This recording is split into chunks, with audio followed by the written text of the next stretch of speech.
वित्त मंत्री निर्मला सीतारमण ने बजट के दौरान कई बड़े ऐलान किए हैं और उनमें एक बड़ा ऐलान है डिजिटल करेंसी का। जी हां, सरकार खुद की डिजिटल करेंसी ला रही है और ये आरबीआई की तरफ से जारी की जाएगी। वित्त मंत्री ने कहा कि आरबीआई की डिजिटल करेंसी डिजिटल रुपी को नए वित्त वर्ष की शुरुआत में ही लॉन्च कर दिया जाएगा।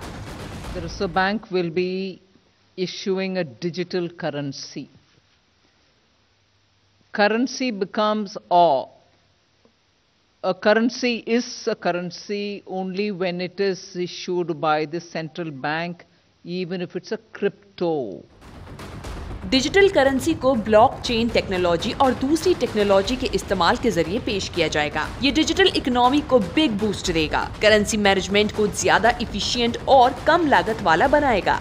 अब आपको बताते हैं कि डिजिटल करेंसी आखिर है क्या। डिजिटल करेंसी का पूरा नाम सेंट्रल बैंक डिजिटल करेंसी है।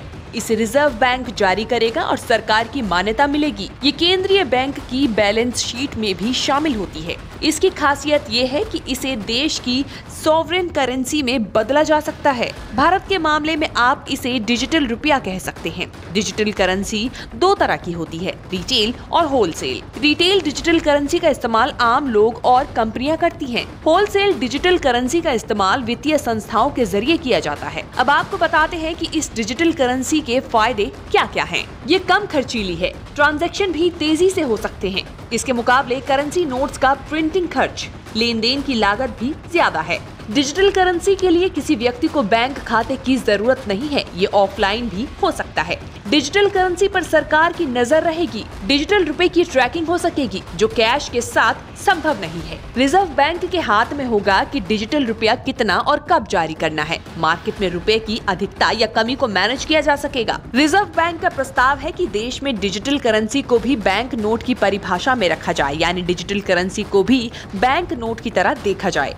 इसके लिए आरबीआई ने कानून में संशोधन का प्रस्ताव दिया है। सेंट्रल बैंक की डिजिटल करेंसी को ट्रांसफर करने के लिए इंटरमीडियरीज की जरूरत होगी। अब आपको बताते हैं कि डिजिटल और क्रिप्टो करेंसी में क्या अंतर है। डिजिटल करेंसी को उस देश की सरकार की मान्यता हासिल होती है जिस देश का केंद्रीय बैंक इसे जारी करता है।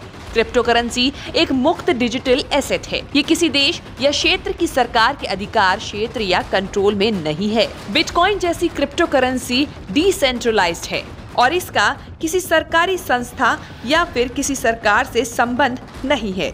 सरकार ने अब क्रिप्टो करेंसी से होने वाली कमाई पर 30% टैक्स लगाने का भी ऐलान किया है। मार्च के बाद शुरू होने जा रहे नए फाइनेंशियल ईयर में आपको शॉपिंग करने के लिए पर्स में कागज के नोट रखकर बाजार जाने की जरूरत नहीं होगी। डिजिटल रुपये के जरिए आप सभी तरह के पेमेंट कर सकते हैं। न्यूज़ तक ब्यूरो।